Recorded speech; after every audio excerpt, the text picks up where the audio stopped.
Assalamualaikum warahmatullahi wabarakatuh. Saya Yudi Pramuko, tukang donat dari Parung Youtuber Sertua di semesta. Hari ini hari penting ya, yang akan membuat sejarah Indonesia berbelok menuju kehancuran.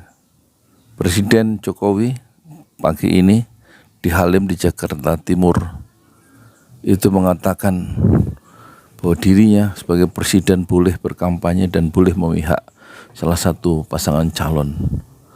Dan ini ucapan yang sebenarnya bisa diartikan presiden sedang membajak demokrasi dan kapal Indonesia akan segera tenggelam perlahan-lahan. Pertanyaan kita, di mana keadilan presiden? Di mana sumpah presiden yang akan menjalankan sumpah akan bekerja untuk rakyat dengan sebaik-baiknya dan seadil-adilnya. Dan sekarang dia condong kepada salah satu paslon, padahal yang bertarung adalah 3 paslon. Dia harusnya memberikan satu penjagaan jarak, maintenance distance kepada ketiga calon dengan cara yang sama. Itu yang pertama, ucapan yang sebenarnya sangat berbahaya dan akan dimaknai oleh aparat di bawahnya. Berarti aparat bawahnya akan mengikuti arahan presiden yang didengarkan secara langsung melalui media massa. Berarti pembantu-pembantu presiden akan berbuat yang sama, memihak calon presiden yang sama. Meskipun aturannya mungkin harus netral, tetapi ucapan presiden sudah memberikan satu semacam hukum baru sekarang. Dan presiden dulu sudah mengatakan bahwa dia akan netral, tetapi sekarang dia berkata dia tidak netral, dia memihak kepada salah satu paslon. Dan yang dipikirkan orang, tentu paslon yang dimaksud adalah paslon atau pasangan calon wakil presiden dan wakil presiden yang di dalamnya ada anaknya, yaitu Gibran Rakabuming Raka.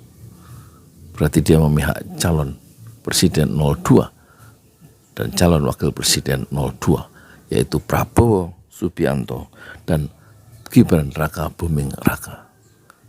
Dan ini bisa dijelaskan, Dr. Syahganda Nainggolan pernah mengatakan mustahil seorang bapak tidak membela anaknya. Dan inilah bukti ucapan dari Syahganda bahwa seorang bapak, yaitu Jokowi, akan membela anaknya Gibran Rakabuming Raka. Itu mungkin dalam konteks berkeluarga boleh, tetapi ini kan dalam konteks perebutan kekuasaan yang harus kepala negara berdiri di atas semua kelompok, berdiri di atas semua capres, berdiri di atas semua kepentingan untuk menjaga netralitas, untuk menjaga keadilan yang harus diterima oleh semua pasangan calon, baik 01, 02, 03. Itu yang pertama. Yang kedua, presiden mengatakan beberapa waktu yang lalu, menteri-menteri dan juga pejabat yang kampanye tidak perlu cuti sebagai pejabat.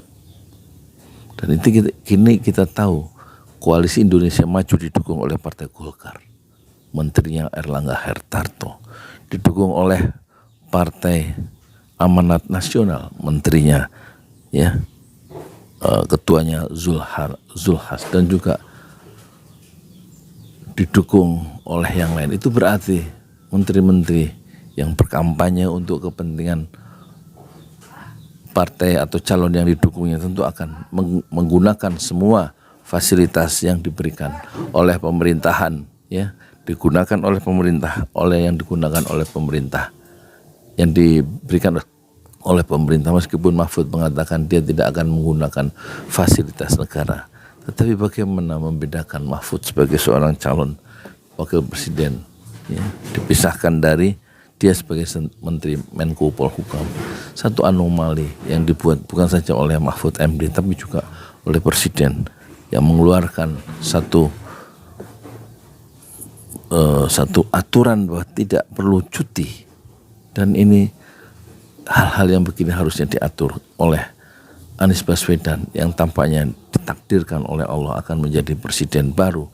Dan semua aturan-aturan tentang kampanye ditutup ruang sekecil-kecilnya, diserapat-rapatnya untuk berbuat tidak adil, untuk berbuat curang, baik oleh presiden berikutnya, termasuk yang akan mengena kepada Anies Baswedan sendiri, dia harus membuat untuk memastikan bahwa dia tidak akan cawe-cawe terhadap penggantian atau terhadap sirkulasi kepemimpinan setelah dia lengser 2 periode. Ini betul-betul ucapan yang terakhir Jokowi, bahwa dia boleh memihak karena dia adalah pejabat publik dan dia juga pejabat politik. Dia boleh memihak dan dia membuat aturan untuk dirinya sendiri, dan tentu dia seakan mengatakan, saya sedang membaca demokrasi dan sebentar lagi kapal Indonesia akan karam secara perlahan-lahan. Saya Yudi Pramuko, tukang donat dari Parung, Jember, tertua di semesta. Assalamualaikum warahmatullahi wabarakatuh.